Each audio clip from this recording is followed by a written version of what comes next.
First thing is you got to read the Bible every day. And then finally, if you want to get closer to God, stop doing sinful things. You know, I always laugh. People say, well, I'm not close to God. Yeah, I was up till 3 a.m. drinking, and, you know, I've been doing weed all day long and watching pornography and eating whatever I want to eat. The flesh dulls the spirit from getting closer to the Almighty. And by the way, this is just good life advice. If the flesh dulls your spirit getting closer to the Almighty. So it's just good life advice. If it makes you feel good in an instant, it's probably bad for you. And a man versus a boy is someone who is able to say no for the things that feel good but aren't good for you over long periods of time.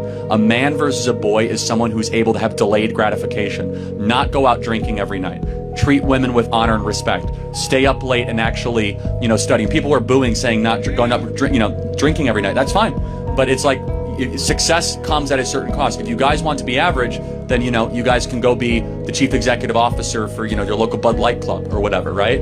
Instead, if you want to be excellent at something, it means saying no to the flesh, saying no to the things that make you feel good all the time.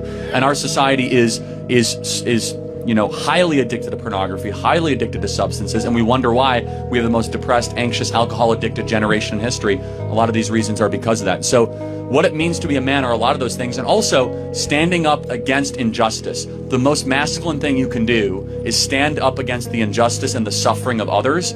And this is what bothers me a lot, is that we are called to defend women.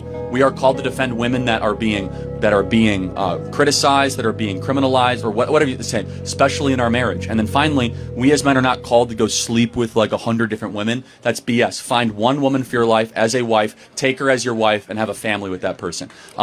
Monogamy takes effort. There is no skill in being, you know, a polyamorous polygamist. In fact, you'll end up being a very miserable person if that's the case. That makes sense. I understand your perspective. Thank you.